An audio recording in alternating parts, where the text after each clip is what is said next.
All right, mathematicians, here's a video where I try to show you some of the problems with trying to just use a PowerPoint as is during a live class, and a couple of ways that you might overcome it a little bit. So first of all, again, I'm going to share my screen, present now, present my entire screen. So here we go, and I'm sharing. Remember that I'm going to keep my chat box open, and I'm going to put it off to the side. So I'm going to take this window, I'm going to squish it down just about as far as it goes.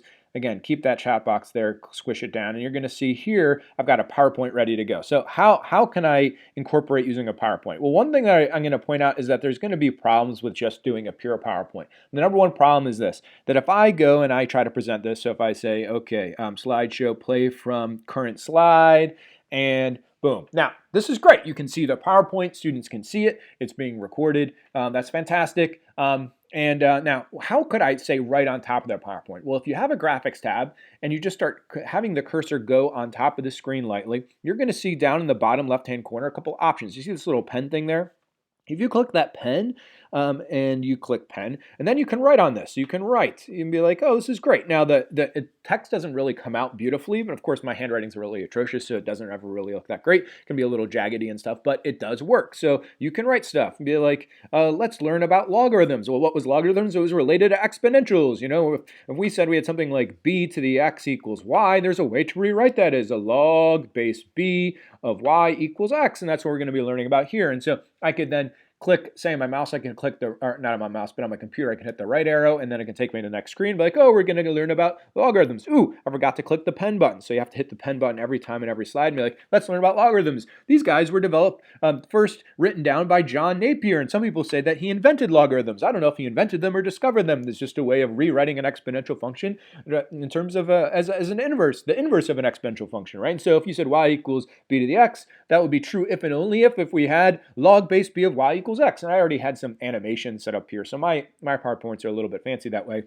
I'd be like, oh, let's try to do some problems. If I said b, log base b of 81 equals 4, well, let's write that as an exponential. That would mean that b to the fourth equals 81. And is there any such number where that works? Let's see. Oh, yes, that would be 3. 3 to the fourth equals 81. So that would only be true if b was base 3, and you could do the same thing with that, and then I had some more problems kind of showing up. And so anyways, you could do this. Now, one of the things that you'll notice that if I'm teaching here live with the PowerPoint, even though I can write on the screen by hitting this little pen button, right, and that's nice, the downside is, where'd the chat box go?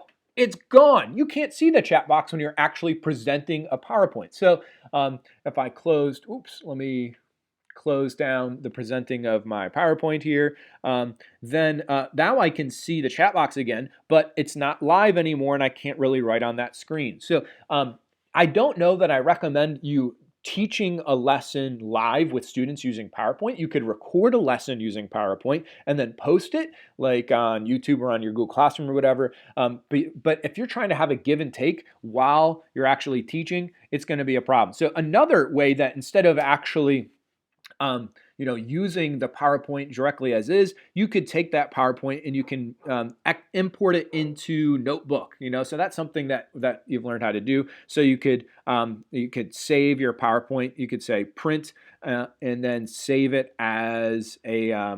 You could say, all right, I'm going to just I've got 51 slides in this PowerPoint. That's a big one. Actually, it's not that big. I got ones that are way bigger. But anyways, you could take this guy and you could say, I'm going to print it, and I could say save as a PDF.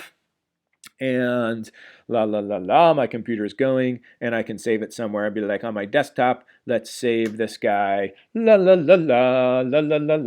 a big PowerPoint. There's lots of slides. It's now taking all of those slides and turning it into a PDF, which I could open and treat as a worksheet. So I recorded another. It's taken a while, but of course, don't do this live with your students. Do this in advance. You could take all your slides from your PowerPoint. It's now a PDF. I saved it to my desktop. Let's see here. Let's see. Let me go here. Here's my thing of desktop stuff. I saved it here to my desktop, and I just click on it. And now here are all my slides as a PDF. Now, if I wanted, I could try to write on this PDF, and I showed you some downsides to that. I could copy and paste any particular page here into Sketchbook, which I would like to do, but you could, of course, import this to Notebook. Actually, Notebook's probably going to take a minute to open because I didn't open it in advance, but I can be patient, and I could say, okay, okay, Notebook, la, la, la, I'm being patient, right? And I could say, I whatever. I could just open this and whatever. It doesn't even matter what's going on right now. It's just making a new page. But if I take this, so come on, Notebook, you're being slow, right? What? I don't even know what I said I would open. I think I just told it to open some. I open. This is some other PDF thing that I had done before. Let me close that. I don't need you. Oh my gosh.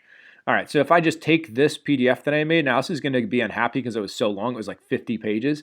But if I take this and I just kind of drag it right here, then it's going to take every single page and or every single PDF page that I had there, and it is going to make separate pages here. Now, me doing this right now, my computer is kind of overworked. Again, you're not going to do this part live with your students, but there it goes. And so you can see here I've now got